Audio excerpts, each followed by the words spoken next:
ఏ దేశమేగినా ఎందుకాలినా పొగడరా నీ తల్లి భూమి భారతిని అంటారు మహాకవి గురజాడ.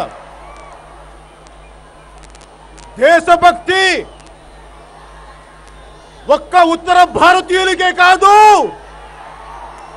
మన దక్షిణ భారతీయులు కూడా ఉత్తర భారతీయులకి ఎంత మాతృదేశం మీద భక్తి ఉందో, భారత రాజ్యాంగానికి వారికి ఎంత గౌరవం ఉందో మనకి కూడా అంతే గౌరవం ఉంది. అందుకని ఒకసారి ఢిల్లీ రాజవీధులకు వినిపించేలా ఒక్కసారి మాతృభూమికి జై కొడదాం. భారత్ మాతా కీ, భారత్ మాతా కీ, భారత్ మాతా కీ.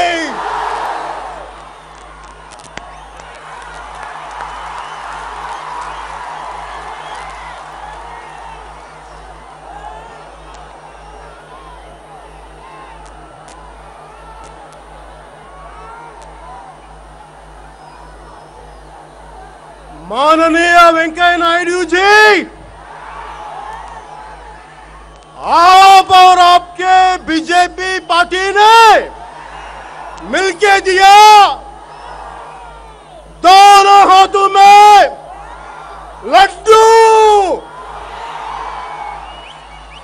बहुत बड़ा मोतीचूर का लड्डू. 3-4 సంవత్సరాలుగా స్పెషల్ స్టేటస్ ఇస్తాం తీపి కబురు వస్తుంది అంటే 2 లడ్డూలు ఇచ్చారు. ఏం నాయనా లడ్డూ తింటావా అని. అరే ఒక 3 సంవత్సరాలుగా మీరు ఇచ్చిన ఈ పాచిపోయిన లడ్డూలు ఎవరికి కావాలి? మీ లడ్డూల కంటే మా బందర్ లడ్డూలు చాలా బాగుంటాయి కదా, మన కాకినాడ తాపేశ్వరం కాజాలు ఇంకా బాగుంటాయి కదా. చెప్పండి వాళ్ళకి ఒకసారి చెప్దాం.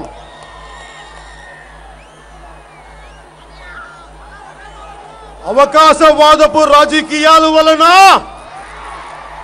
గోటితో పోయే దానికి గొడ్డలి దాకా తీసుకొచ్చారు. ఎవరు?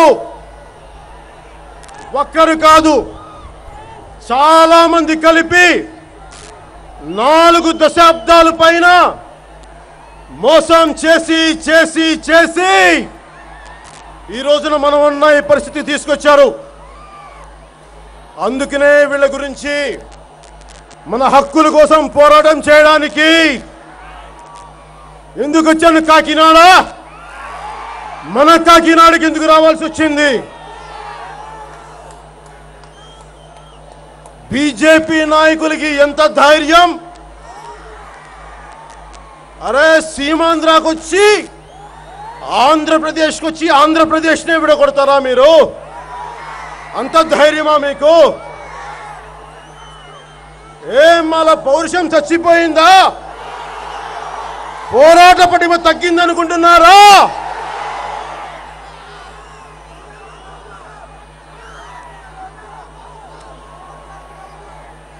2014 రాష్ట్రం విడగొట్టినప్పటి నుంచి స్పెషల్ స్టేటస్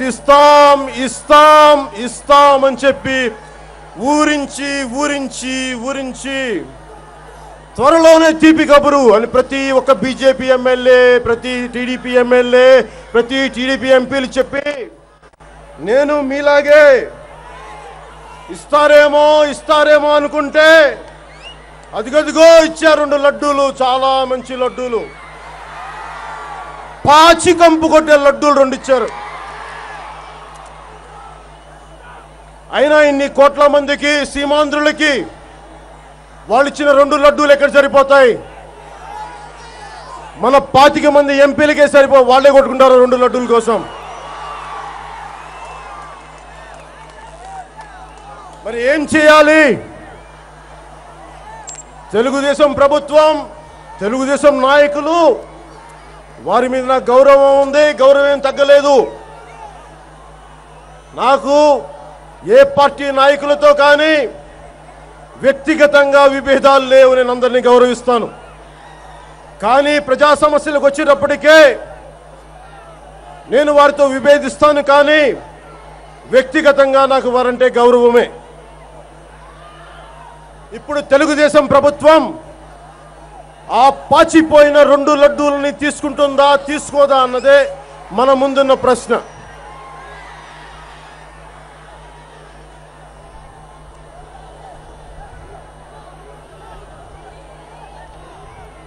అసలు ఈ పరిస్థితి ఎందుకు వచ్చింది?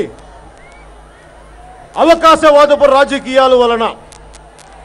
రాజకీయాల అంతిమ లక్ష్యం పదవులైతే ప్రజా సమస్యలు ఇలాగే ఉంటాయి, రాజ్యాలు ఇలాగే ఉంటాయి, ప్రజా సమస్యలు ఇలాగే ఉంటాయి. ప్రజా సమస్యలు మన పదవుల ద్వారా ప్రజా సమస్యల్ని పరిష్కరించాలన్నదే అంతిమ లక్ష్యం అయితే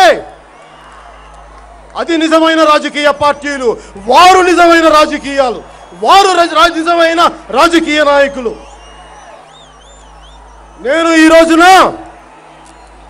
జాతీయ పార్టీలకి ఎవరైనా సరే ప్రజా సమస్యల్ని అవకాశవాదంతో వాడుకుంటున్న వాళ్ళకి నేను చెప్పేది ఒకటే, కాకినాడ నుంచి దేశం మొత్తానికి చెప్తున్నాను, మీరు సమస్యల్ని పరిష్కరించకపోయినా పర్వాలేదు, కానీ ప్రజల కొత్త సమస్యలు సృష్టించకండి.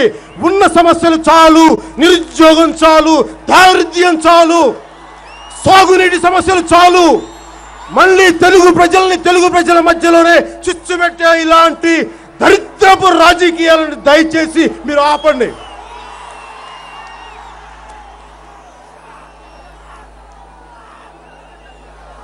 అందరూ నన్ను అడుగుతారు, 2.5 సంవత్సరాలు ఏం చేశావు, కుంభకర్ణులా నిద్రపోతావా అంటారు. అరే, కళ్ళు మూసుకుంటే నిద్రను ఎందుకు అంటారు? అది ధ్యానం అని ఎందుకు అనుకోకూడదు? మీరు ఎవరి సంస్కారాన్ని బట్టి కళ్ళు మూసుకుంటే ఒకరికి నిద్రలా కనిపిస్తుంది, ఇంకొకరికి ధ్యానంలా కనిపిస్తుంది. ఏదన్నా అంటే వాళ్ళు అంటారు రాజకీయాలంటే గడ్డం గీసుకున్నంత తేలిక కాదంట.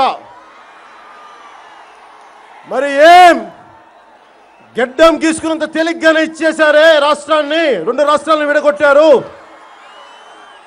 అలాగే ఈ రోజున భారతీయ జనతా పార్టీ గడ్డం గీసుకున్న తర్వాత తిరిగిపోయిన ముక్కలు పడేసినట్టుగా స్పెషల్ ప్యాకేజ్ అని మొన్న ముఖాన్ని పడేశారు.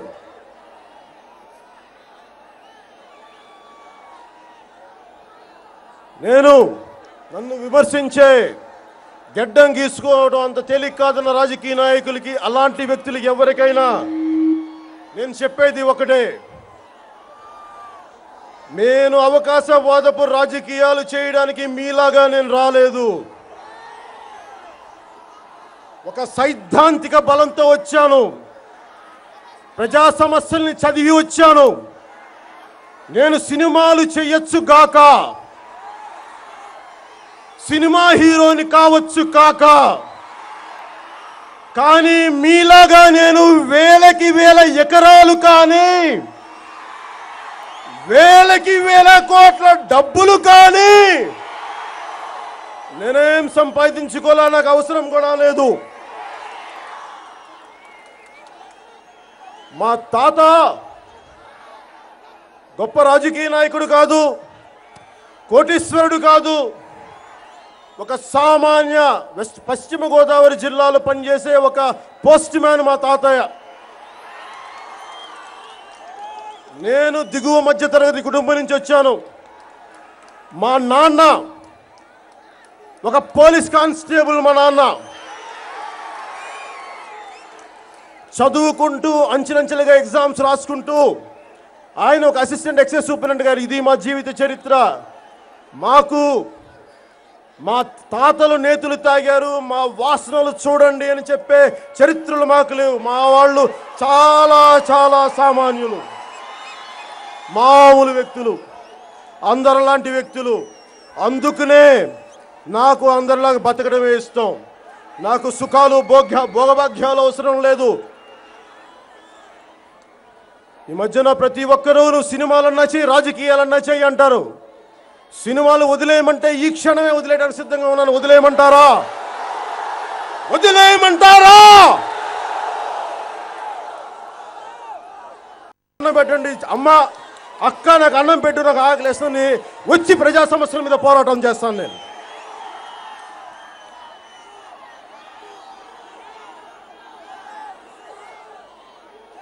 రాజకీయాల మీద నాకు అవగాహన ఎందుకంటే నేను కడుపు మంట చూశాను, సమస్యలను చూశాను, బాధల్ని చూశాను. దిగువ మధ్య తరగతి కుటుంబం నుంచి వచ్చాను కాబట్టి నా కష్టాలే నేను మర్చిపోలే. ఈ రోజుకి నేను అదే స్థాయిలో ఉండటానికి ప్రయత్నం చేస్తానే ఉంటాను ఎప్పటికైనా సరే. అందుకనే నేను రాజకీయాల్లోకి రావాలి, ప్రజా సమస్యల్ని పోరాటం చేయాలి అంటే ఏమేం చేయాలి, ఎంత చదువుకోవాలని అందరి జీవిత చరిత్రలు చదివాను, సామాజిక తత్వం చదివాను, సామాజిక శాస్త్రం చదివాను. అన్నీ చదివి అది కేవలం చదివితే కాదు, జీవితంలో కూడా ఎంతో కొంత పాటించాలని చెప్పి నాకు తోచినంతలో పాటించాను నేను.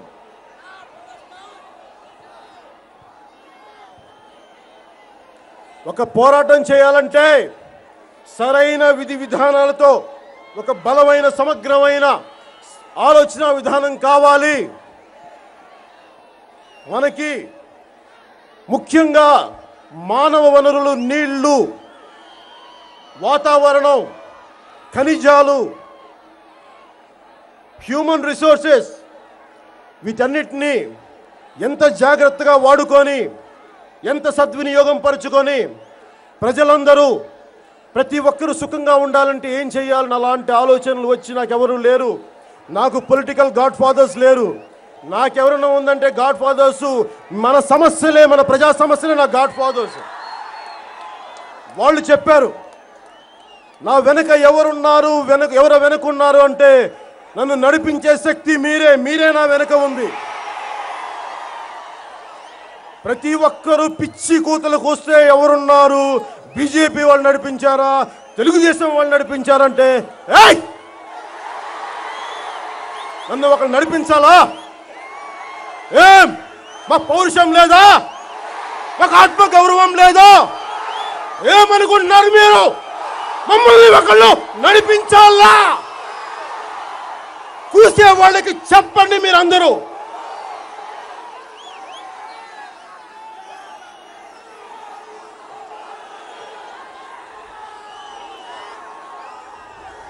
మనం ఈ రోజున స్పెషల్ ప్యాకేజ్, స్పెషల్ స్టేటస్, ఇలాంటి పదాలన్నీ కొత్త పదాలన్నీ మనకు వచ్చినాయి మన డిక్షనరీలోకి. వీటి గురించి తెలుసుకుపోయే ముందు ఒక్కసారి మన రాష్ట్రం, దీని సమస్యలు ఏమిటి, ఒక్కసారి దీని పుట్టు పూర్వోత్తరాలు ఏమిటి, ఇవన్నీ తెలుసుకోవాల్సిన అవసరం ఉంది. మీ అందరికీ తెలుసుండొచ్చు, కానీ మనందరం ఒక చోట మనందరం సమూహంగా కలిసాం కాబట్టి ఒకసారి నేను చెప్పదలుచుకున్నది, స్వాతంత్రం వచ్చిన తర్వాత ఉమ్మడి మద్రాసు రాష్ట్రంలో మనదున్నప్పుడు అక్కడ కూడా మనకి సరైన న్యాయం జరగకపోతే అమరజీవి పొట్టి శ్రీరాములు 50 రోజుల పైన నిరాహార దీక్ష చేసి మనకు సంపాదించుకున్న రాష్ట్రం ఇది. ఆ రోజున తెలంగాణ లేదు ఆంధ్రప్రదేశ్లో, కేవలం ఆంధ్రప్రదేశే ఉంది. కానీ ఒకవైపు ఇక్కడ స్వాతంత్ర సమర వేడుకలు జరుగుతూ ఉంటే మనం తెలంగాణ చరిత్ర కూడా తెలుసుకోవాలి. వాళ్ళు మన సోదరులు, వాళ్ళు మన అన్నదమ్ములు, వాళ్ళు మన ఆడపడుచులు, వాళ్ళు మన బిడ్డలు. ఒకవైపు దేశమంతా స్వాతంత్ర్య సంబరాలు జరుపుకుంటా ఉంటే తెలంగాణలో ఇంకా నిజాం నిరంకుశ పాలన సాగుతూనే ఉంది. రజాకార్లు దోపిడీలు చేశారు, మానభంగాలు చేశారు, ఆడవారిని ఆడపడుచుని చిత్రహింసలు గురి చేస్తే తెలుగు భాషని వాళ్ళు నేర్చుకోనివ్వకుండా చేశారు. అలాంటి సమయంలో తెలంగాణ ప్రజలు చాలా వెనుకబడిపోయారు. ఆ వెనుకబాటుతనాన్ని బ్రిటిష్ వాళ్ళు పరిపాలించడం వల్ల కొన్ని సంస్కరణలు మనకు ఉండటం వల్ల ఆంధ్రప్రదేశ్లో సీమాంధ్రలో ఆ అడ్వాంటేజ్ ఇద్దరికి కలుసుకుంటారు, అన్నదమ్ముల్లా ఉంటారు అని చెప్పి మనల్ని కలిపారు. అది ఒక 2 దశాబ్దాలు జరిగిన తర్వాత ఏదైతే విధి విధానాలతో అనుకున్నారో మనం ఇలా కలిసి ఉండాలి, ఇవి నెమ్మదిగా సాల్వ్ చేయాలి, పరిష్కరించాలి అనుకుంటే అవి 20 సంవత్సరాలైన కొన్ని దశాబ్దాలను చేయనప్పటికీ చెయ్యకపోయేటప్పటికీ 1969లో తెలంగాణ రాష్ట్రం, తెలంగాణ జై తెలంగాణ ఉద్యమం స్టార్ట్ అయింది. మళ్ళీ దాని కేంద్రం వాటిని సమాధానపరిచి కొంత హింస జరిగి మళ్ళీ 2 కలిసే ఉండాలి అనుకున్నప్పుడు మళ్ళీ వారికి మా ఉద్యోగాలు మళ్ళీ ఆ ముల్కీ విధానాల ద్వారా మా వాళ్ళకే రావాలని అంటే మన వాళ్ళ కోపం వచ్చి 1972లో జై ఆంధ్ర ఉద్యమం ప్రారంభమైంది. జై ఆంధ్ర ఉద్యమంలో 400 పైన నిండు నూరేళ్లు గడపాల్సిన యువకులు, కాలేజ్ విద్యార్థులు మా రాష్ట్రం వస్తే బాగుంటుంది అని చెప్పి ఇప్పుడు కేంద్రంలో కూర్చున్న వెంకయ్యనాయుడు గారు కూడా జై ఆంధ్ర ఉద్యమ సారథుల్లో ఒకరు. అలాంటి వ్యక్తి ఇలా నడిపిన తర్వాత శ్రీమతి ఇందిరాగాంధీ గారు, స్వర్గీయ శ్రీమతి ఇందిరాగాంధీ గారు అప్పటి ప్రధానమంత్రి, ఇలా రాష్ట్రం ప్రతి ఒక్కళ్ళు వెనుకబాటుతనం మీద కొన్ని సమస్యల మీద విడిపోవాలి అనుకుంటే అది మన రాజ్యాంగ స్ఫూర్తికే విరుద్ధం. అందుకని చనిపోయిన ప్రాణాలకి క్షమాపణలు చెప్తూ ఆవిడ 1972లో పార్లమెంట్లో జరిగిన డిసెంబర్ 21వ తారీఖున మనం ఎందుకు కలిసి ఉండాలి, రాష్ట్రాలు ఇలా విడతీసుకుంటా వెళ్ళిపోతే వెనకబాటుతనం వల్ల దేనికైతే ఆవిడ అన్నారు ఒకే ఒక చాలా గొప్ప వాక్యం అందరూ తెలుసుకోవాల్సింది. మనం ఎక్కడైతే మనం ఎన్ని సంస్థానాలని రాజ సంస్థానాలని కొన్ని 100 రాజ సంస్థానాలని కలిపి భారతదేశం తయారు చేశాం. మళ్ళీ వెనకబడిపోయిందని చెప్పి ప్రతి ఒక్కరూ ఇది మా రాష్ట్రం కావాలి మేము ఏలుకుంటామంటే మళ్ళీ అప్పుడు ఇంత కష్టపడి ఇన్ని బలిదానాలు చేసి ఇన్ని ప్రాణత్యాగాలు చేసి ఎందుకు చెయ్యాలి అని చెప్పి ఆవిడ బాధపడి మొత్తం పార్లమెంట్ హాల్లో అందరికీ బాధలు చెప్తూ క్షమాపణలు చెప్తూ ఆవిడ ఒక విధి విధానాలతోటి సైద్ధాంతిక బలంతో రాష్ట్రాన్ని విడతీయం అని చెప్పిన కాంగ్రెస్ మాజీ దివంగత స్వర్గీయ ప్రధాని శ్రీమతి ఇందిరాగాంధీ ఆవిడ స్పీచ్ పేపర్స్ ఇవి. ఒక్కసారి ఇందిరాగాంధీ గారికి మనస్ఫూర్తిగా ఇలాంటి స్ఫూర్తినిచ్చినందుకు ఆవిడకి మనస్ఫూర్తిగా కానీ మాది 150 ఏళ్ల చరిత్ర, కాంగ్రెస్ చరిత్ర 150 ఏళ్ళు. మీకేం తెలుసు అని నేను పాలిటిక్స్ లోకి వచ్చినప్పుడు కొంతమంది కాంగ్రెస్ నాయకులు అన్నారు, సరే మీది 150 ఏళ్ల చరిత్రే నేను ఒప్పుకుంటున్నాను, కానీ ఒక లాల్ బహదూర్ శాస్త్రి లాగా మీకు అంత విలువలు ఉన్నాయా? శ్రీమతి ఇందిరాగాంధీ లాగా ఒక సిద్ధాంతాన్ని పెట్టింది కాంగ్రెస్ పార్టీ. ఆ పార్టీ విధి విధానాల్ని మీరెందుకు కాపాడుకోలేకపోయారు? మీరు 2004లో ఎందుకు అవకాశవాదపు రాజకీయాల కోసం, పదవుల కోసం మీరు రాష్ట్రాన్ని విడగొట్టాలని చెప్పి మీరు నిర్ణయించుకొని మీరు అప్పటి తెలంగాణ నేతలతోటి మీకు గొంతులు కలిపారు. మీరు అవకాశవాదపు రాజకీయాలు చేయడం వలన ఈ రోజున ఇక్కడ సీమాంధ్ర ప్రాంత యువకులు, కొన్ని 100 మంది తెలంగాణ ప్రాంత యువకులు చనిపోయారు. మీ ఇద్దరి భారతీయ జనతా పార్టీ ఎంత ద్రోహం చేసింది అంటే వాళ్ళు చేసిన ద్రోహం మరిచిపోదాం అనుకుంటే లేదు, వాళ్ళు మర్చిపోనివ్వరు. కాంగ్రెస్ పొట్టలో పడిస్తే, వెన్నుపోటు పడిస్తే మనం బీజేపీ దగ్గరికి వెళ్ళి కాంగ్రెస్ వాళ్ళు పొడిచారు, అయ్యా కొంచెం మమ్మల్ని రక్షించంటే వీళ్ళు పొట్టలో పొడిచారు. అది ఇద్దరు చేసింది. రెండు జాతీయ పార్టీలు కలిసి జాతీయ సమగ్రత గురించి మాట్లాడే గొప్ప గొప్ప జాతీయ నాయకులు ఈరోజు రాష్ట్రంలో రెండు రాష్ట్రాల్లో అస్థిరత క్రియేట్ చేసి సృష్టించారు. ఏ వ్యక్తులైనా సరే, ఏ రాజకీయ నాయకులైనా సరే, ఏ రాజకీయ పార్టీలైనా సరే వారి ముఖ్య ఉద్దేశం సుస్థిరత ఇవ్వాలి, భారతదేశ సమగ్రతని కాపాడాలి. కానీ మీరు ఇలాంటి మీ చేతగానితనం వల్ల, మీ దోపిడీ విధానాల వలన ప్రజలను విడగొట్టి మళ్ళీ న్యాయం చెయ్యక, అటు తెలంగాణకి మీరు న్యాయం చేయక, ఇప్పటికీ హైకోర్టుకి వారికి ఇవ్వకుండా తెలంగాణ వారికి, అలాగే సీమాంధ్రులకి మేము మీకు స్పెషల్ ప్యాకేజ్ ఇస్తాం, స్పెషల్ స్టేటస్ ఇస్తాం అని చెప్పి ఈ రోజున ఏమిచ్చారు? రెండు పాచిపోయిన రెండు లడ్డూలు ఇచ్చారు.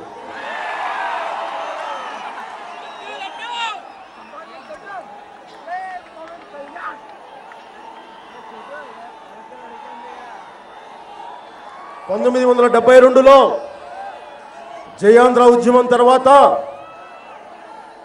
అప్పటి ప్రధానమంత్రి శ్రీమతి ఇందిరాగాంధీ గారు మీరు కలిసి ఉండాలి అని చెప్పిన స్ఫూర్తితోటి అందరూ అర్థం చేసుకొని చాలా కొన్ని లక్షల సీమాంధ్ర కుటుంబాలు రాజధాని మన రాజధాని హైదరాబాద్ మన రాజధాని చెప్పి తరలి వెళ్ళాయి. తరలి వెళ్ళిన తర్వాత 42 సంవత్సరాలు కలిసి ఉన్న తర్వాత, అక్కడ బిడ్డల్ని కన్న తర్వాత, బిడ్డలు ఎదిగి మనవళ్ళు పుట్టిన తర్వాత 2014లో ఒకే ఒక్క కాంగ్రెస్ పార్టీ ఇంకొక భారతీయ జనతా పార్టీ కలిసి మేము రాష్ట్రాన్ని విడదీస్తున్నామని చెప్పి 1996లో భారతీయ జనతా పార్టీ ఒక తీర్మానం ప్రవేశపెట్టింది. ఏమని?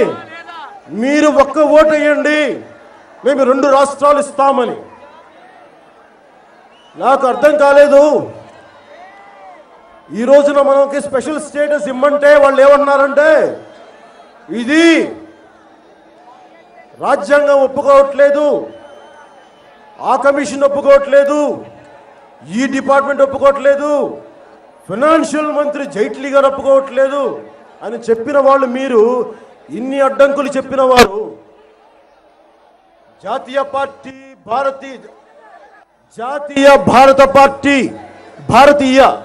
జనతా పార్టీ రాజకీయ నాయకులను అడుగుతున్నాం. ఒక పార్టీ, ఒక భారతీయ జనతా పార్టీ రెజల్యూషన్ కున్న విలువ పార్లమెంటులో ఇన్ని ఉభయపక్షాలు కలిసి వారిచ్చిన మాటకి విలువ లేదా? భారత రాజ్యాంగానికంటే, భారత చట్టసభల కంటే మీరు ఒక పార్టీ రిజల్యూషన్ గొప్పదా? అదేనా మీరు ఆలోచిస్తున్నది? సిగ్గు తెచ్చుకోండి. మీరు మహాత్ముడు అంబేద్కర్ విగ్రహానికి దండలు వేయడం కాదు, ఆయన రాజ్యాంగ స్ఫూర్తిని బయటికి తీసుకురండి. మీరు పార్లమెంటులో ఇచ్చిన మాట నిలబెట్టుకొని మీరు నిజంగా అంబేద్కర్ గారిని గౌరవించే వ్యక్తులైతే మీరు స్పెషల్ స్టేటస్ మాటకి కట్టుబడి ఉండండి.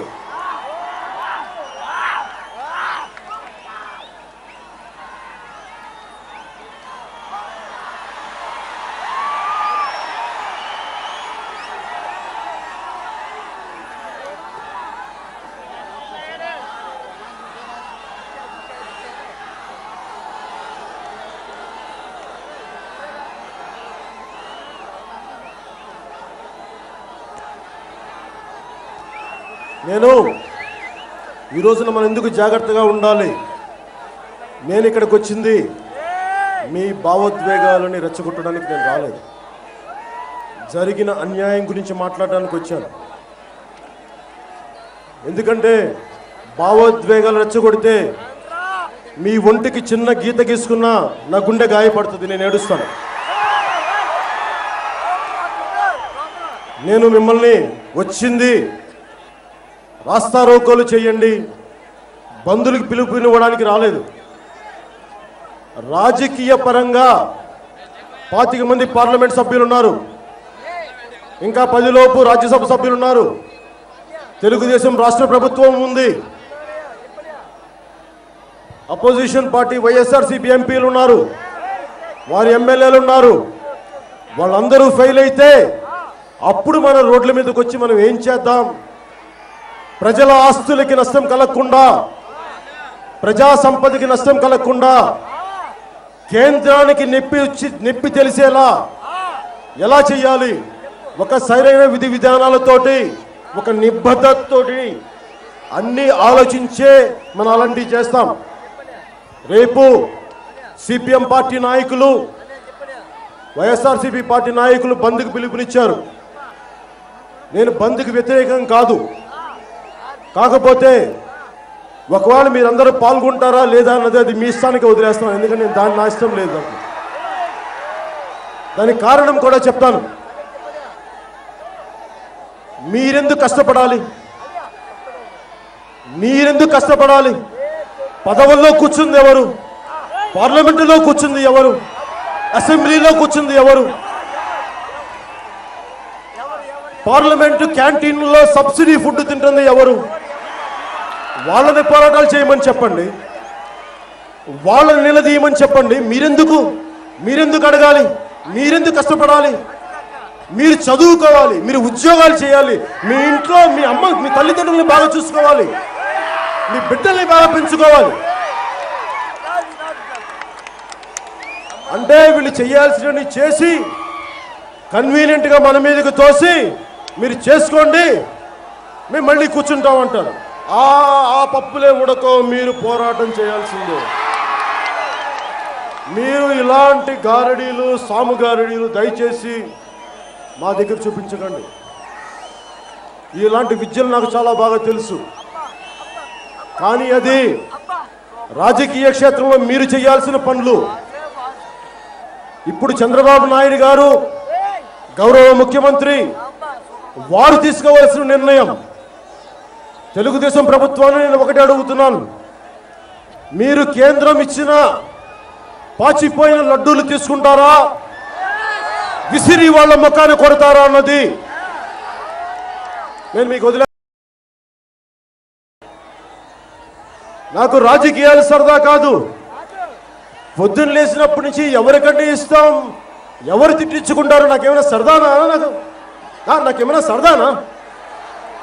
అరే ఆత్మగౌరవం ఉన్నాళ్ళం, ఆత్మగౌరవం ఉంది మనకి, మనం ఎందుకు పడతాం మాట? కానీ ఎందుకు వచ్చామంటే రాష్ట్రం విడిపోయిన తర్వాత నా బాధ ఎక్కడల్లా తెలంగాణ విడిపోయిందా లేదా అన్నది నా బాధ కంటే కూడా అదొక సపరేట్ ఇష్యూ. నా బాధ ఏంటంటే రాష్ట్రం విడిపోతే, రాష్ట్రంలో తెలంగాణ సమస్యలుంటే సీమాంధ్ర ప్రాంత ప్రజలు ఏమి ద్రోహం చేశారన్నదే నేను తెలంగాణ నాయకులకి అనాదిగా అప్పటి నుంచి నేను అడుగుతున్న ప్రశ్న. మీరు నడిపారా రాజకీయాలు?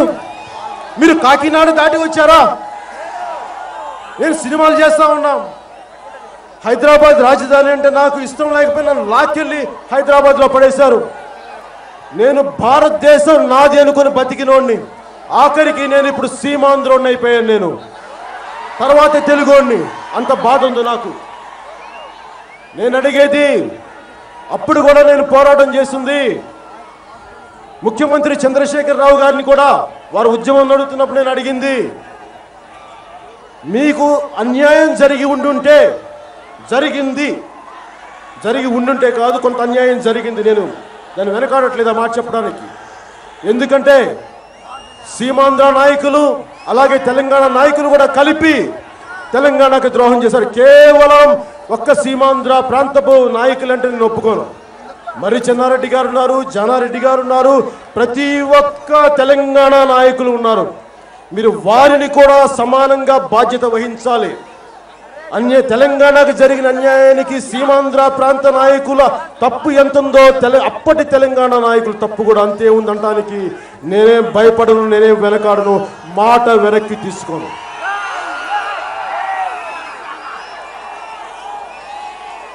నాకు ఆంధ్రప్రదేశ్లో ఒక సెంటు భూమి లేదబ్బా. నాకు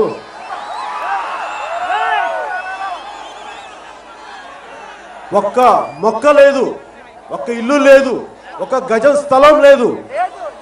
నేను పెరిగింది ఉన్నదల్లా తెలంగాణ హైదరాబాద్లోనే. అయినా కానీ ఒక తప్పు జరిగినప్పుడు సమానంగా దాన్ని ఒక సరైన దృక్పథంలో చెయ్యకపోతే సత్యం బయటికి రాదు.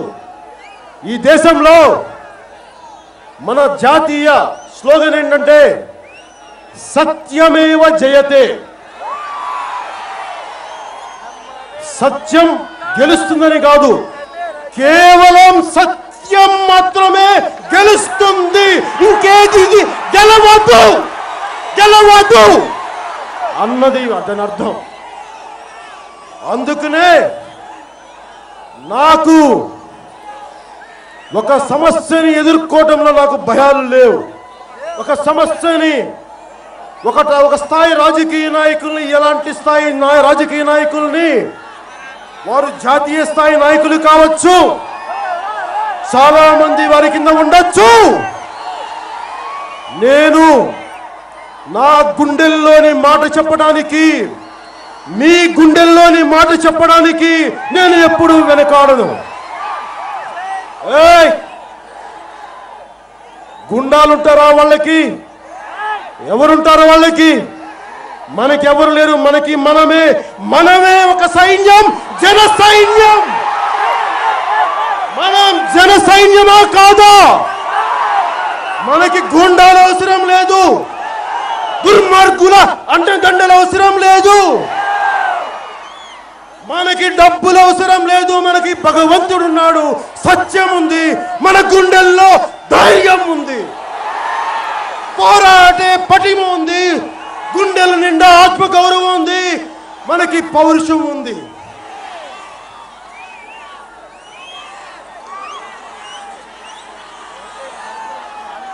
నేను తెలుగుదేశం ప్రభుత్వాన్ని అడుగుతాను. ఎందుకు అడుగుతానంటే, నేను కేవలం వారికి ఓటే వేయలేదు, కేవలం ఓటే కాదు, వారికి నేను మద్దతు తెలిపాను. ఎలాంటి మద్దతు తెలిపానంటే, ప్రాణాలు పోయేంత నా ప్రాణాలని పణంగా పెట్టి ఆంధ్రప్రదేశ్ రాష్ట్ర ప్రయోజనాల కోసం, మీ అందరి భవిష్యత్తు కోసం ఒక్కరు మాట్లాడాలి. తెలంగాణ నాయకులు సీమాంధ్ర ప్రాంత నాయకుల్ని, ఒరే దద్దమ్మల్లారా, వాజమ్మల్లారా, సవటుల్లారా, సన్నాసుల్లారా అని తిడుతూ ఉంటే నాకు బాధ కలిగింది. మీరు చూడండి, తెలంగాణ నాయకులు సీమాంధ్ర నాయకుల్ని సన్నాసి అంటే, మన సీమాంధ్ర నాయకులు ఏమండి ఇది పద్ధతి కాదు, ఇలా మాట్లాడొద్దు అంటారు. చవటల్లారా అంటే, ఇది మేము మాట్లాడాలంటే చాలా మాట్లాడచ్చు, కానీ మేము మాట్లాడట్లేదు అంటారు. దద్దమ్మల్లారా అంటే, మేము బయటకు వస్తే చాలా వస్తాయి అంటారు, ఎప్పుడు చేయలేదు. నాకు ఇది బాధ కలిగింది. అరే వీళ్ళకి పౌరుషం లేదా? అరే కనీసం ఎందుకలా మాట్లాడతావు? మమ్మల్ని తిట్టు, మేము రాజకీయ నాయకులం, కాంగ్రెస్ పాలించింది, తెలుగుదేశం పాలించింది, మా నాయకులు తిట్టు, కానీ సీమాంధ్ర ప్రాంత ప్రజలు మీకేం చేయలేదు అన్న మాట మీరు ఒక్క కాంగ్రెస్ నాయకులు కానీ, ఒక్క తెలుగుదేశం నాయకులు కానీ, ఒక్కరంటే ఒక్కరు కూడా మాట్లాడలేదు. అందుకనే మన సీమాంధ్ర ప్రాంత పార్లమెంటేరియన్స్ అంటే ఢిల్లీలో చాలా చులకనైపోయి, చెత్త కింద కొట్టి, రక్తాలు వచ్చేలా కొట్టి, అన్ని బయటికి పంపించి రాష్ట్రాన్ని విడగొడితే నాకు ఏడుపు వచ్చింది. 11 రోజులు, ఒక్క రోజు కాదు, 2 రోజులు కాదు, 3 రోజులు కాదు, 11 రోజులు నేను అన్నం మానేశాను.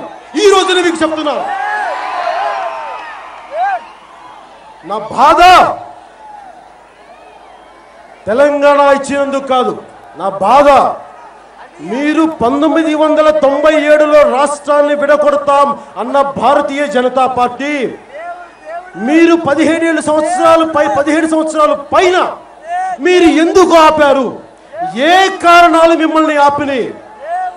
అలాగే 2004లో కాంగ్రెస్ పార్టీ మీకు తెలంగాణ ఇస్తామని అన్న తర్వాత మీరు ఎందుకు ఆగారు అంటే మీ ముఖ్యమంత్రులు ఉంటే ఒకలాగా, ముఖ్యమంత్రులు లేకపోతే ఇంకోలాగా, అసలు మీకు అధికారం లేకపోతే చంపేయండి, తెలుగు ప్రజల్ని, తెలుగు రాష్ట్రాల ప్రజల్ని కొట్టుకు చావండి అని చెప్పి మనకు అన్యాయం చేశారు. అదొక్కటే కాక అన్యాయంగా ఒక తెలుగుదేశం ఎంపీ, నాకు ఆయన నారాయణ గారు అనుకుంటా, కొనకల నారాయణ గారు అనుకుంటా, ఆయన కొడితే నాకు చాలా బాధ కలిగింది. చాలా అన్యాయం. నేను సెంట్రల్ హాల్లోకి వెళ్ళాను, పార్లమెంట్లో వెళ్తే అక్కడ ఎవరున్నారో పార్లమెంట్ సెంట్రల్ హాల్లో ఎలాంటి చరిత్ర ఉన్నది. ఒక అంబేద్కర్, ఒక మహానాయకుడు అంబేద్కర్, జవహర్ లాల్ నెహ్రూ, మౌలానా అబుల్ కలాం ఆజాద్, సర్దార్ వల్లభాయ్ పటేల్, ఇలాంటి గొప్ప గొప్ప నాయకులందరూ ఉన్న సెంట్రల్ హాల్లో, వాళ్ళు తిరిగిన సెంట్రల్ హాల్లో ఇంత అన్యాయం జరిగింది, అలాంటి ప్రాంగణంలో అన్యాయం జరిగింది అని చాలా బాధ కలిగింది. కనీసం ఇంతమంది జాతీయ నాయకులు ఉన్నారు, ఇది జాతి సమగ్రతకి భంగం కలిగించదా, జాతీయ స్ఫూర్తికి భంగం కలిగించదా, వీళ్ళకి మానవత్వం లేదా, కేవలం విడదీసే రాజకీయాలేనా, ఆపర్చునిస్టిక్ పాలిటిక్స్ ఏనా, అవకాశవాదపై రాజకీయాలేనా, ఇంతేనా అని చెప్పి నేను ఎవరిని తిట్టలేక ఒక సామాన్యుడికి, నేను సామాన్యుడిని ఏడుపుతోటి, ఎందుకంటే నేను దేశాన్ని అంత ప్రేమించాను. ఎందుకు ప్రేమించానో నాకేం తెలుసు. చిన్నప్పుడు స్కూల్లో భారతదేశం నా మాతృభూమి అని చెప్పి ప్రతిజ్ఞ చేసి అలవాటు అయిపోయింది నాకు. స్కూల్ వదిలేశారు ఇంటర్ తర్వాత, కానీ ఇప్పటికీ ఆ ప్రతిజ్ఞ నా గుండెల్లో ఉండిపోయింది. భారతదేశం నా మాతృభూమి, నా మాతృభూమి, నా మాతృభూమి అని. అందుకే ఆ బాధతో ఏడ్చాను. నిజంగా మీరు తెలంగాణని ఇవ్వాలనుకున్నప్పుడు నిజంగా సంతోషంగా మేము ఇస్తున్నాం, దయచేసి సీమాంధ్ర ప్రాంత ప్రజలు అర్థం చేసుకోండి అంటే కోపం వస్తుంది. ఎవరికి కోపం రాదు. 42 సంవత్సరాల తర్వాత మీరు ఈ ఏరియా, మీ ప్రాంతం చెప్పిన తర్వాత ఇప్పుడు మీరు బయటికి వెళ్ళిపోండి అంటే మనకు బాధ ఉండదు. మనం ఒక ఇంట్లో ఉన్నాక మీరు మీ సంబంధం లేదు, మీరు వెళ్ళిపోండి అంటే బాధ ఉండదు. రాస్తారోకోలు చేస్తారు, ధర్నాలు చేస్తారు, మీరు భరించండి.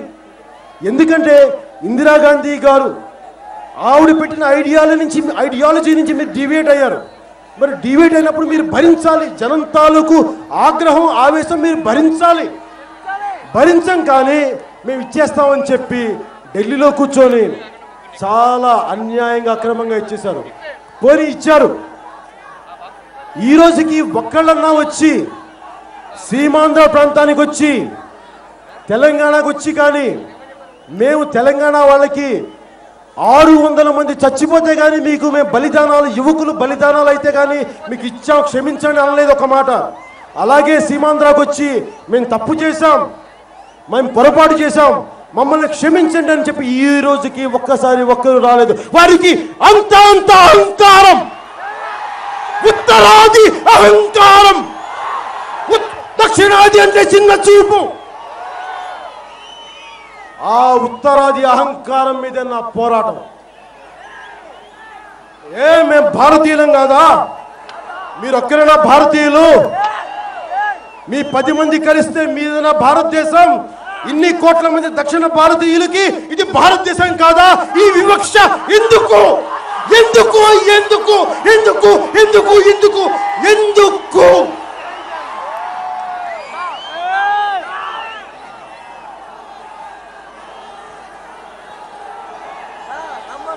ఏమండి,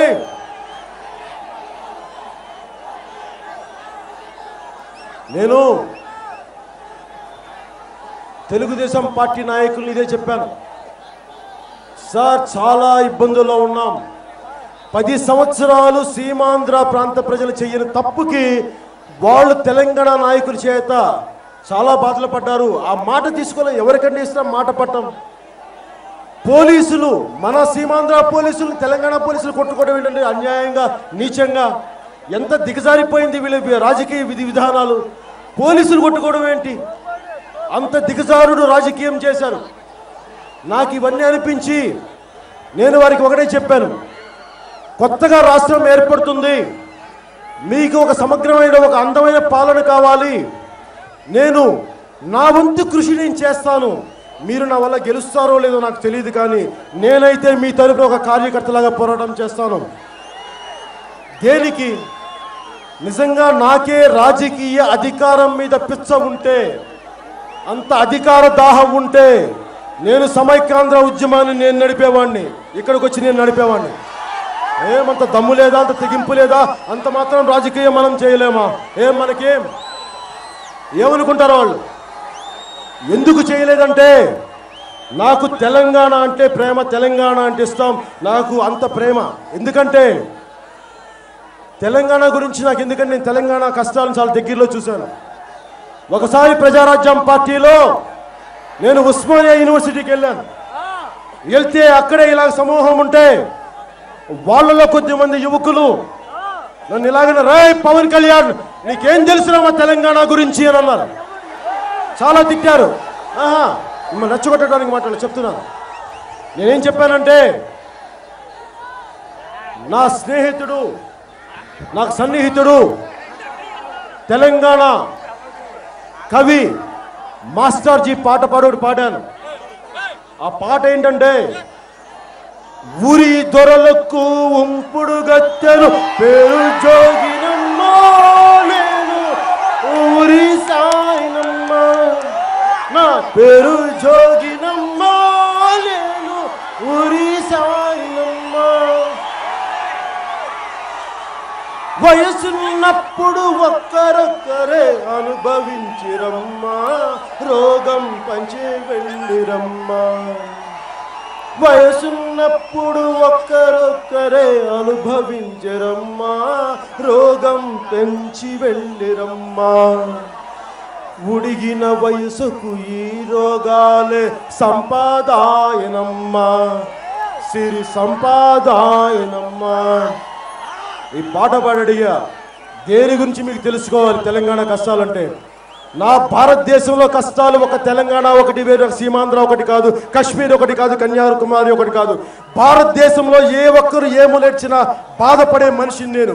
అందుకు చెప్పాను, మీరు నన్ను కూర్చోబెట్టి ఇలాంటి ప్రశ్నలకు నేను భయపడను. నేను అన్నీ అర్థం చేసుకుని ప్రజా సమస్యల మీద పోరాటం చేయడానికే రాజకీయాల్లోకి వచ్చాను, కానీ తప్పించుకోవడానికో పదవులు అనుభవించడానికో కాదు.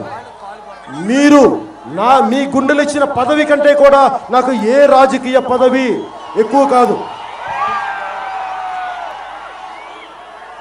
ఈ రోజున అందరూ తిడతా ఉన్నారు, కేంద్రం అన్యాయంగా మనల్ని అంటుంటే అప్పుడు తెలంగాణ నాయకులు సీమాంధ్ర వాళ్ళని తిట్టారు. ఈరోజు కేంద్రం అదే సీమాంధ్ర నాయకులను చులకనగా చేస్తుంటే నాకు ఒకటే అనిపిస్తుంది. గుంటూరు శేషేంద్ర శర్మ, ఆయన నాకు ఇష్టమైన కవి, ఆయన ఒక మాట అన్నారు, సముద్రం ఒకటి కాళ్ళ దగ్గర కూర్చొని మొరగదు, తుఫాన్ గొంతు చిత్తం మనడం మెరగదు, పర్వతం ఎవ్వడికి వంగి సలాం చెయ్యదు. ఆత్మ గౌరవం ఉన్న ఏ తెలుగోడు కేంద్రానికి జీ హుజూర్ అని గులాంగిరి చెయ్యడు. తెలుగుదేశం నాయకులకి అందరికీ నేను చెప్తున్నాను, దయచేసి మా సీమాంధ్రుల ఆత్మగౌరవం కానీ, మన సీమాంధ్రుల ఆత్మగౌరవం కానీ కేంద్రం దగ్గర తలపెట్టవద్దు. తలదించకండి, గుండెత్తి మాట్లాడండి, తలెత్తి మాట్లాడండి, ధైర్యంగా మాట్లాడండి. ఇవ్వకపోతే మీరు పోరాటం చేయండి. మీరు చెప్పండి, ప్రజలకి మీరు చెప్పండి. అధికార పక్షం, ప్రతిపక్షం మీరు పోరాటాలు చేసి అలసిపోయి మా వల్ల కాదు, మేము చేతులెత్తేసాం, మేము స్పెషల్ స్టేటస్ మేము పోరాటం చేయలేమంటే అప్పుడు మీరు మాకు వదిలిపెట్టండి, మా జనసేనకి వదిలిపెట్టండి, మేము చూపిస్తాం ఏం చేయగలమని. ఏం చేస్తాం? దేశాన్ని అటు ఇటు కదలకుండా కూర్చుంటాం, ఇక్కడే కూర్చుంటాం, కాకినాడలో కూర్చుంటాం, కర్నూలులో కూర్చుంటాం, హైదరాబాద్లో కూర్చుంటాం.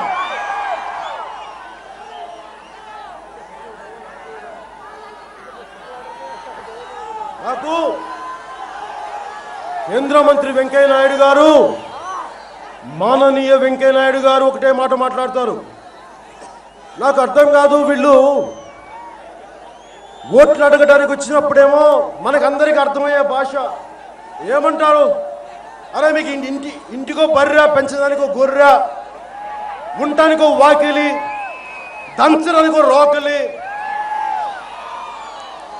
పిల్ల గిల్ల, గొడ్డు గోద, రైతు గీతు, అవ్వ అందరూ కూడా సుఖంగా ఉంటారు, ఆనందంగా, ఉత్సాహంగా, ఉల్లాసంగా ఉంటారు మా భారతీయ జనతా పార్టీ పాలనలో ఉన్నారు.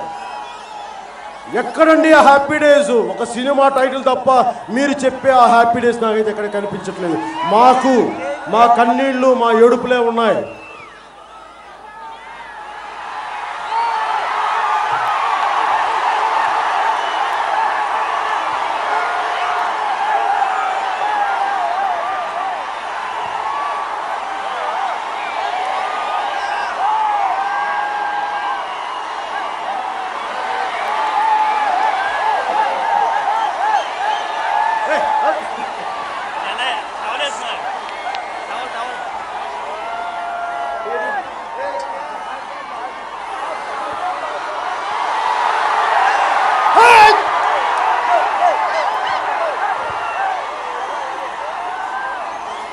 నేను ఒకళ్ళు అడుగుతా భారతీయ జనతా పార్టీ నాయకుల్ని, ఏమండి ఎలక్షన్కి వచ్చినప్పుడు మీరన్నీ మాకు అర్థమయ్యే భాషలో చెప్పారే. మీరు ఒకసారి ఇంటికో బర్రె అన్నారు, ఇప్పుడేమంటారు? అదే ఇప్పుడు అడిగితే ఎస్ అన్నాం. We have asked the department of animal husbandry to send a detail report, how many buffaloes are needed, what is the budget, ఇవన్నీ కూర్చొని మాట్లాడుతూ ఉంటారు. ఏమండి మీరు ఓట్లు అడిగేటప్పుడేమో మాకు అర్థమయ్యే భాషలో మాట్లాడతారు, ఏదన్నా మళ్ళీ ఇవ్వాల్సి వచ్చినప్పుడు మాకు అర్థం కాని భాషలో చెప్తారండి. ఒకటే చెప్పండి, మేము ఇస్తాం ఇవ్వం. మీరు ఇవ్వం అని చెప్తే, మీరు ఇవ్వమని చెప్తే మేమేం చేయాలో చేస్తాం. అలాగే మీరు ఇవ్వమంటే అప్పుడు నేను మాట్లాడాల్సింది మాట్లాడతాం. అంతేకాని మీరు ఇలా కన్వీనియంట్గా మాట్లాడుకొని తప్పించుకుంటే మేము కాళ్ళు చేతులు ముడుచుకుని ఏం కూర్చోలేదు. మేము కూడా ఏం చేయాలో మీకు చూపిస్తాం.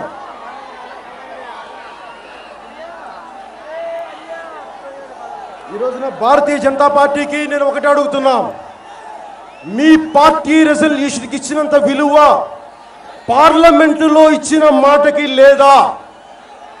అంటే మీ పార్టీ రెజల్యూషనే ఎక్కువ భారత రాజ్యాంగంలో భారత చట్టసభలు ఇచ్చిన మాట కంటే కూడా. దీనిని మేము ఖచ్చితంగా పై స్థాయిలో తీసుకెళ్తాం దీన్ని. అలాగే మీరు ఈ రోజున ఇక్కడ ఉన్న అందరినీ అడుగుతున్నాం, ఒకటే చెప్పండి.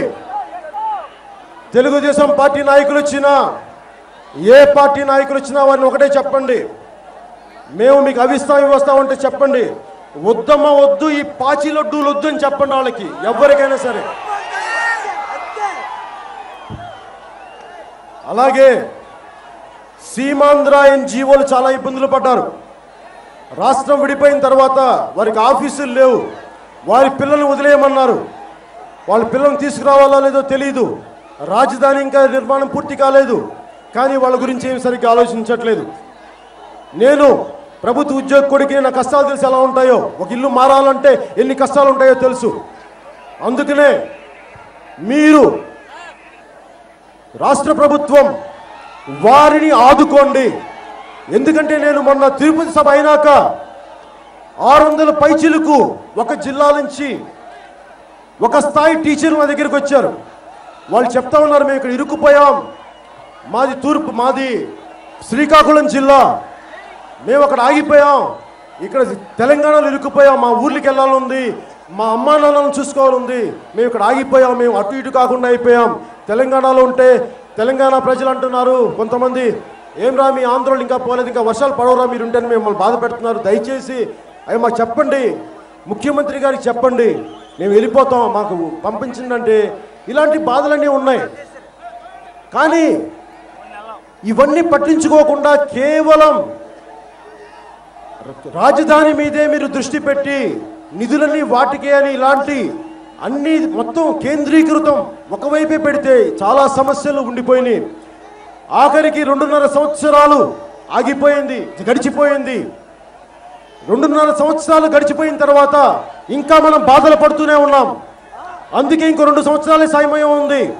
ఆ తర్వాత 6 నెలల్లో ఎలక్షన్స్ వచ్చేసి మేము ఏం చేయలేమంటారు. ఇప్పుడు తెలుగుదేశం ప్రభుత్వం మేల్కొని మీరు చేస్తారా చెయ్యరా, చేయకపోతే దయచేసి మీరు కేంద్రంతో పోరాడండి.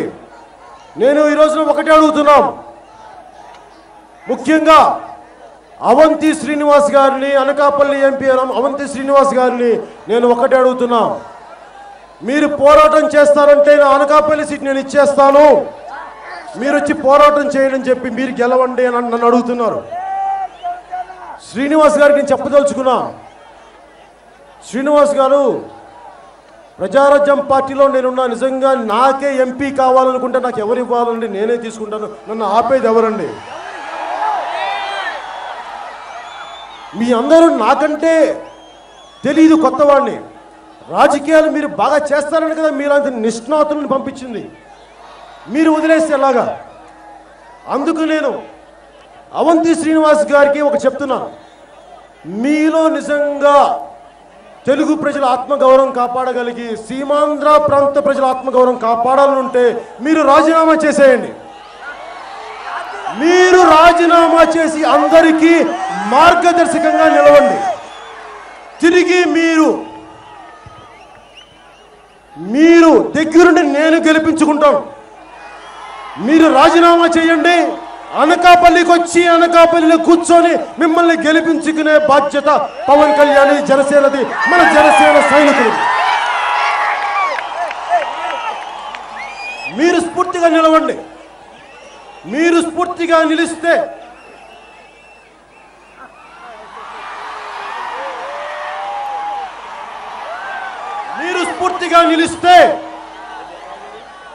మేము మీకు అండగా నిలబడతాం. నేను పోటీ చేయను, మీ తరపున మళ్ళీ ఇంకోసారి చేస్తాను. ఈసారి ఇంకా గట్టిగా ఒత్తిడి, అప్పుడు కూడా చేయకపోతే అప్పుడు మనం ఏం చేయాలో ఆలోచిద్దాం.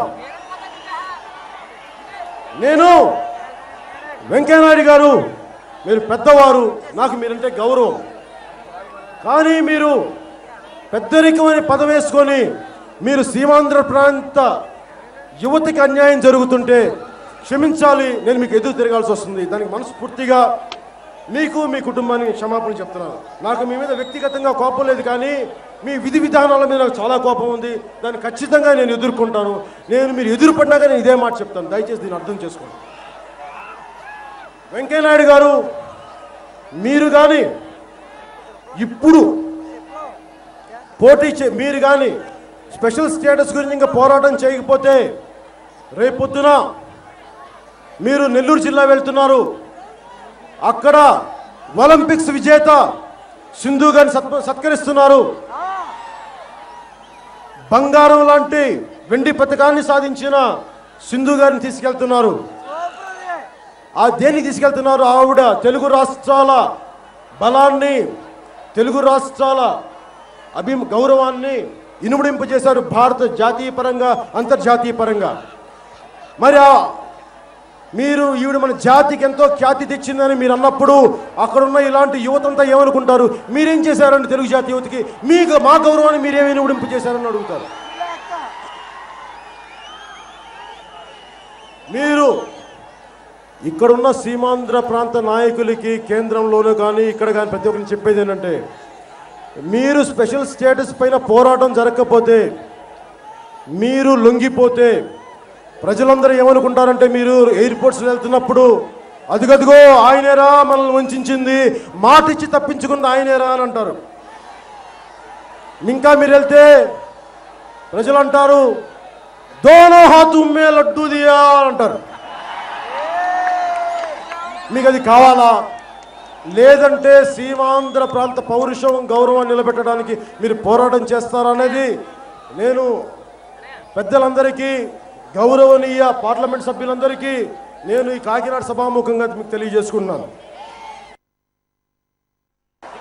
దయచేసి ఇంతమంది ప్రజలు చూసి మీరు స్పెషల్ స్టేటస్ ఇవ్వాలి, కానీ మురళీమోహన్ గారికి వ్యాపారం ఉన్నాయి, నాకేం పాప, ఆయన ఎవరిని దోచి కాదు, ఆయన వ్యాపారం చేసి సంపాదించారు, నాకు ఇబ్బంది ఏం లేదు.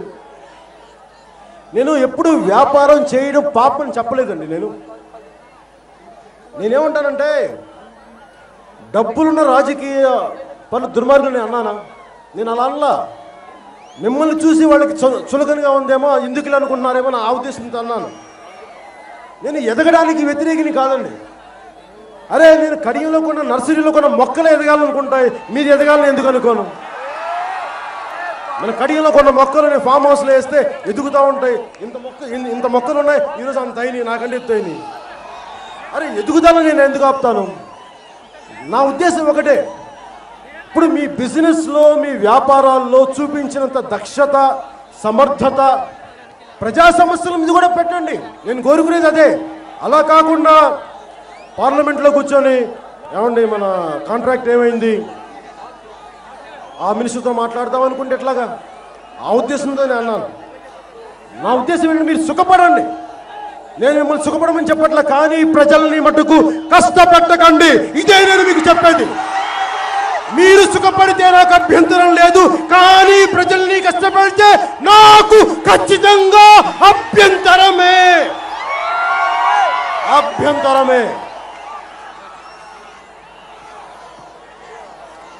సొంత లాభం కొంతే మానుకోమన్నాను మొత్తం. దయచేసి పార్లమెంటు వ్యక్తులందరి సభ్యులందరూ చెప్తున్నాను, మీ సొంత లాభాలు మానుకోమన్నా మీరు మానుకోరు, నాకు తెలుసు. కానీ కొంతన్నా మానుకొని ప్రజలకి ఇంకొంతన్నా చేయండి అని అడుగుతున్నాను.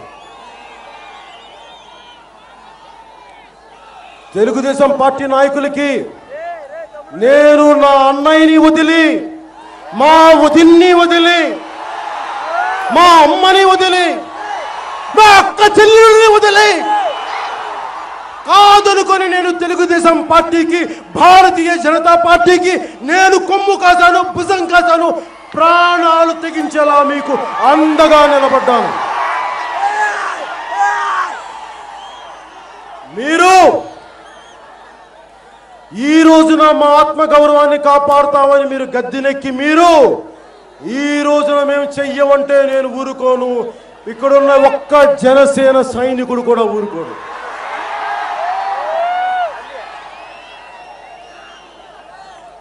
కాంగ్రెస్ నాయకులు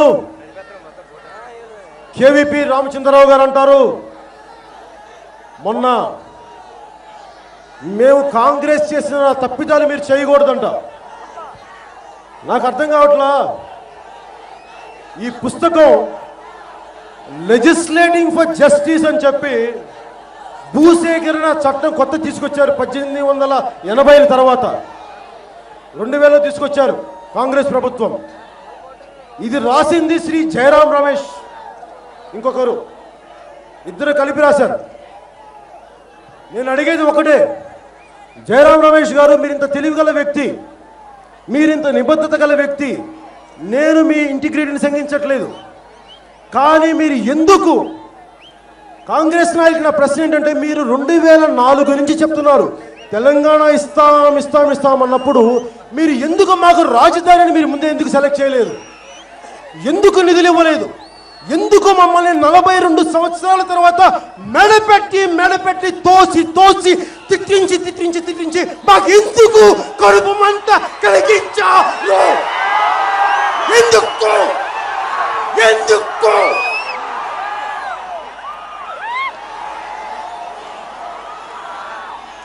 మీకు పౌరుషం లేదా? ఎంపీలారా, ఒంటికి కొంచెం కారం రాసుకొని 2 ముద్దలు కారం తిని పార్లమెంట్లో పోరాటం చేయండి. అప్పుడన్నా మీకు పౌరుషం ఉంటుందేమో. అప్పటికి మీకు పౌరుషం లేకపోతే ఇంక నేనేం చేయలేదు. సీమాంధ్రులు పౌరుషం ఇంత అనుకుంటాను.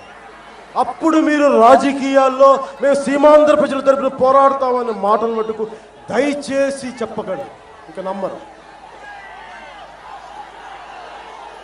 ఏమండి, ఇక్కడ నా అన్నదమ్ముని, నా అక్క చెల్లెల్ని అందరినీ అడుగుతున్నాం, అకౌంటబిలిటీ తప్పు చేస్తే ఐఏఎస్ ఆఫీసర్లకేనా అండి, ఐపీఎస్లకేనా అండి, ప్రభుత్వ ఉద్యోగులకేనా?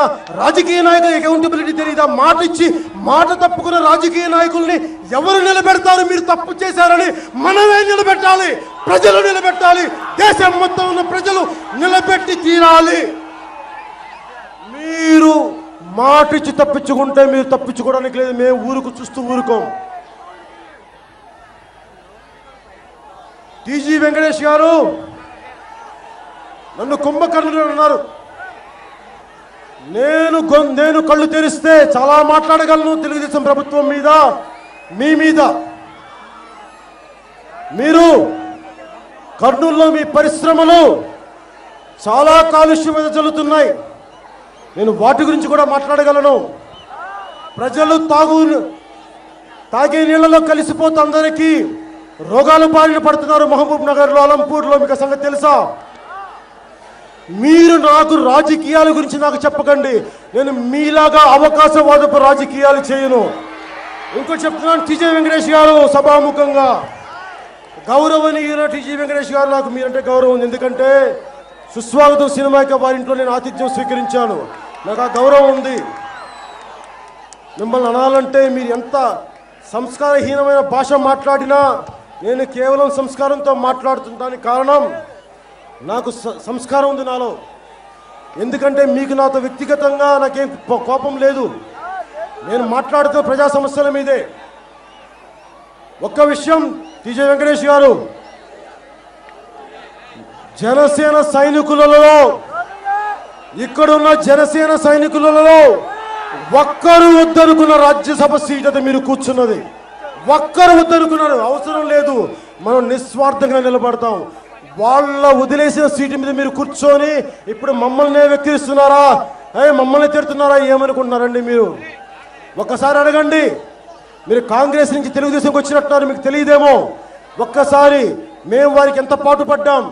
మేము చేసింది ఉడత సాయమే, మేము చేసిన ఉడత సాయమే. మేము దాన్ని గొప్పగా చెప్పుకోవట్లేదు. కాకపోతే ఉడత సాయం చేసిన మా సాయమే మర్చిపోకండి. భారతీయ జనతా పార్టీ ఎమ్మెల్యేస్కి, ఎంపీలకి నా విన్నపం ఒకటే. సక్సెస్ఫుల్గా, చాలా గొప్పగా వెంకయ్యనాయుడు గారు ఆంధ్రప్రదేశ్లో భారతీయ జనతా పార్టీ భవిష్యత్తుని సంపూర్ణంగా చంపేశారు. ఇంకా మీరు వేరే పార్టీ ఎత్తుక్కోవాల్సిందిగా నా విన్నపం. నేను అడిగేది ఒకటే, కేంద్రం దృష్టిలో పడాలంటే మనం ఏం చేయాలి? ఎక్కడో పార్లమెంటులో ఒక finance minister, X finance minister కొడుకు కోడలు బడ్జెట్ సెషన్స్కి వెళ్తే వాళ్ళిద్దరు వచ్చారు, మినిస్టర్ గారి కొడుకు కోడలు వచ్చారు అని చెప్పి, అది జాతీయ న్యూస్ అండి. మనకి ఇక్కడ దాకా మన పేపర్లు వేస్తాయి. అలాగే ఒక జాతీయ నాయకుల మనవళ్ళు మునిమనవరాళ్ళు వచ్చారు అని చెప్పి వాళ్ళ న్యూస్ మనకు వస్తాయి. కానీ తెలంగాణలో 600 మంది చనిపోయినా కానీ సీమాంధ్రులు ఇంతమంది ప్రజలు బయటికి వచ్చి సమైక్యాంధ్ర కోసం పోరాడితే ఏనాడు అది ఒక ఢిల్లీ పేపర్లలో కానీ ఒక జాతీయ పత్రికల్లో కానీ అది వాళ్ళు మనకు చేసిన దుర్మార్గం, అది వాళ్ళు మనకు చేసిన అన్యాయం. అంటే మీరు పిక్నిక్లకు వెళ్తే మేము చూడాలా? ఇక్కడ మా కడుపు మంటతో కోతలతో మేము ఏడుస్తూ ఉంటే మీకు కనిపించవా? ఏం చేస్తాం? మా సీమాంధ్ర నాయకులు లాంటి వాళ్ళు, అప్పుడు బ్రిటిష్ వాళ్ళకి భారతీయ నాయకులు, అప్పుడు రాజులు ఎలా తొత్తులుగా మారారో మీరు ఈ రోజున సీమాంధ్ర నాయకులు ఎంతమంది నాకు తెలియదు, కానీ మీరు వాళ్ళ కొమ్ము కాస్తున్నారు. ఇది ఖచ్చితంగా దీన్ని మేము చాలా బలంగా ఎదుర్కొంటాం.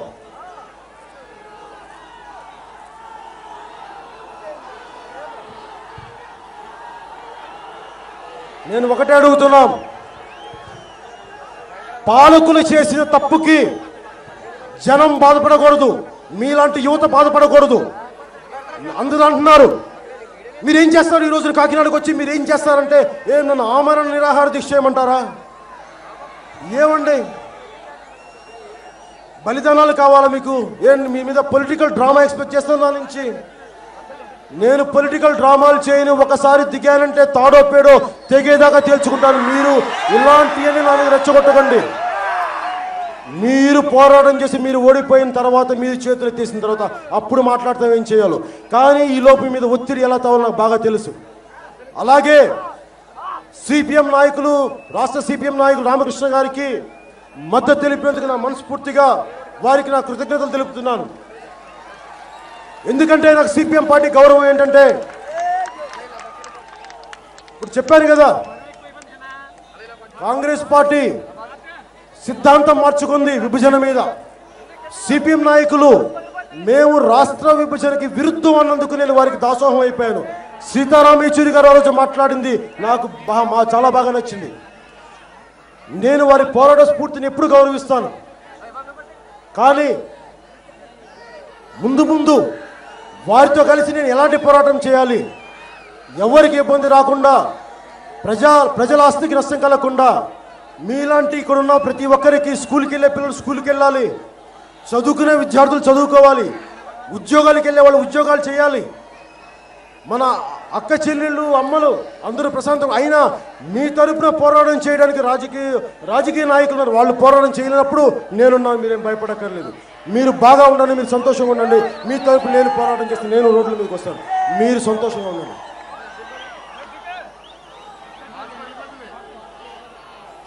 నా ఉద్దేశం ఒకటే, ముందు నేను నా రెజల్యూషన్స్ ఏంటంటే ఇక్కడ 400 మంది పైచిలుకు బలిదానాలు జరిగాయి సీమాంధ్రలో ప్రత్యేక రాష్ట్రం కోసం. ఒకవైపున తెలంగాణ నాయకులు వాళ్ళు చనిపోయిన కుర్రవాళ్ళకి ప్రతి ఒక్కరికి పేరున గౌరవిస్తూ తెలంగాణ స్మారక స్తూపం ఉంది. సీమాంధ్రకి స్మారక స్తూపం, సీమాంధ్ర బలిదానాలకి స్మారక స్తూపం ఎక్కడుంది? నేను తెలుగుదేశం ప్రభుత్వం నా విన్నపం, కనీసం మీరు చనిపోయిన అమరవీరులని మీరు గౌరవించాల్సిన అవసరం ఉంది. చాలా అన్యాయంగా అనవసరంగా వారి బలిదానాలు వృధా కాకూడదు. అందుకని వారి తరపున కర్నూలులో కానీ ఇప్పుడు రేపు రాబోయే అమరావతిలో కానీ ఖచ్చితంగా మీరు స్మారక స్తూపం చేయాలి. వారి పేర్లు తెలుసుకోండి, ఆ 400 పేర్లు తెలుసుకోండి. వెంకయ్యనాయుడు గారు, మీకు ఒక విషయం తెలుసా?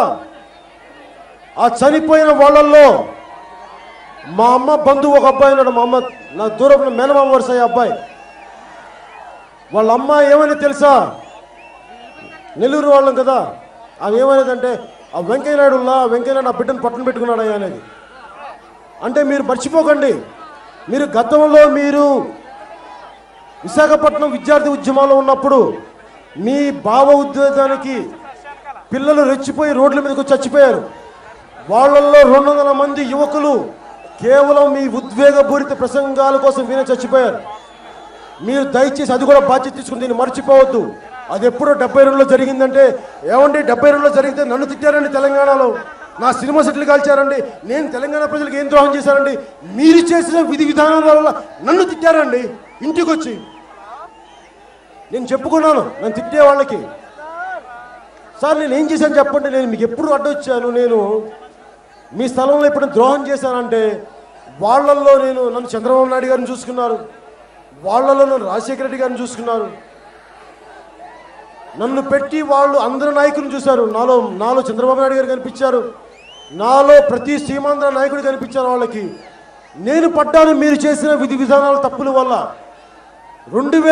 మీరు 1997లో మీరు ఇచ్చిన మాటకి హైదరాబాద్లో ఉన్న ప్రతి సీమాంధ్రుడు క్షోభ అనుభవిస్తున్నాడు. వెంకయ్యనాయుడు గారు, మీ భారతీయ జనతా పార్టీ చేసిన తప్పు. అలాగే 2004లో కాంగ్రెస్ నాయకులు తాత్సారం చేసి మీరు లేట్ చేసిన దానికి వాళ్ళ బలిదానాల వల్ల ఈ రోజుకి సీమాంధ్రులు హైదరాబాద్లో ఒక చిన్న భయం ఉంటుంది లోపల. ఎక్కడో తెలంగాణ ప్రజలు ఏం అనరు, కానీ ఎక్కడో ఏదన్నా జరిగితే అన్న ఒక భయం పెట్టేశారు మీరు. అది మీరు చేసిన తప్పు. జాతిని ఇంత దెబ్బ కొట్టారు మీరు, దయచేసి దీన్ని సరిదిద్దుకోండి. కాంగ్రెస్ నాయకులు, భారతీయ జనతా పార్టీ జాతీయ నాయకులు దయచేసి మీరు దీన్ని దృష్టిలో పెట్టుకొని ముందు రాజకీయాలు చేయబోయే ముందు, మేనిఫెస్టోల్లో మాట పెట్టబోయే ముందు మీరు చెయ్యగలిగేవే చెయ్యండి, చెయ్యగలిగేవే పెట్టండి. నేను నిజంగా వాడుకోవాలి మిమ్మల్ని ఇంకా ఇబ్బందులు పెట్టాలంటే 2.5 సంవత్సరాలు నేను 30 తిప్పలు పెట్టగలను. నాకు ఆ ధైర్యం ఉంది, దమ్ము ఉంది. పైగా మీరు అన్ని తప్పులు చేశారు. కానీ ఎందుకు ఆగాను? రాష్ట్రం విడిపోయింది, చాలామంది విసిగిపోయే రోడ్ల మీదకి వచ్చి, అటు తెలంగాణలో ఇటు హైదరాబాద్లో సీమాంధ్రలో. మళ్ళీ నేను వచ్చి ఇదే రాజకీయం చేసి ఎందుకు ఇబ్బంది పెట్టడం చెప్పి దానికి 2.5 సంవత్సరాలు అయిపోయింది. ఇక మీరు మేల్కొని ప్రజలకి న్యాయం చేస్తారా, ఇంకా ఇట్లాగే ఉంటారా అనేది మీ చేతిలో ఉంది. దయచేసి నాయకులందరికీ చెప్తాను, నాకు మీ మీద ఎదురు తిరిగే ప్రయత్నాలు వాతావరణం కల్పించగలి. ఇదే మిమ్మల్ని కోరుకున్నాను.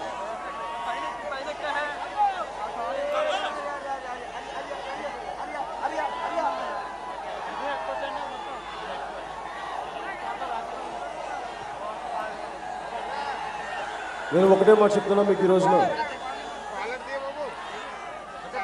ఇందాక చెప్పాను కదా, కాంగ్రెస్ నాయకులు ఏ ఒక్కరు కూడా ఓట్లకైతే ఇక్కడికి వస్తారు, ఇక్కడికి వచ్చి మాట్లాడతారు. నేను వాళ్ళని ఒకటే అడుగుతున్నా, మీరు ఇక్కడికి వచ్చి ఫ్యూచర్లో భారతీయ జనతా పార్టీ నాయకులు కానీ కాంగ్రెస్ నాయకులు కానీ మీరు ఇక్కడ తిరగాలి అంటే ముందు ప్రజలకి దయచేసి క్షమాపణలు చెప్పండి. మీరు ఇన్ని కోట్ల మంది క్షోభ కలిగించారు, ఆ క్షోభ మీకు మంచిది కాదు. దయచేసి దీన్ని తెలుసుకోండి. నేను ఈ సభను ముగించబోయే ముందు ఒకటి అడుగుతున్నాను. మనం కూడా భారతీయులం. కార్గిల్లో యుద్ధంలో సైనికులు చనిపోతే ఉత్తర భారతంలో ఎంత ఏడుస్తారో మనం కూడా అంతే కన్నీళ్లు పెడతాం. భారత రాజ్యాంగానికి ఉత్తర భారతీయులు ఎంత గౌరవిస్తారో మనం అంతే గౌరవిస్తాం. భారతీయ చట్టసభలకు ఎంత గౌరవిస్తారో మనం అంతే గౌరవిస్తాం. అందుకని ఒకే ఒకసారి మన మాతృభూమికి జై జై చెప్పి సెలవు తీసుకుందాం. భారత్ మాతా కీ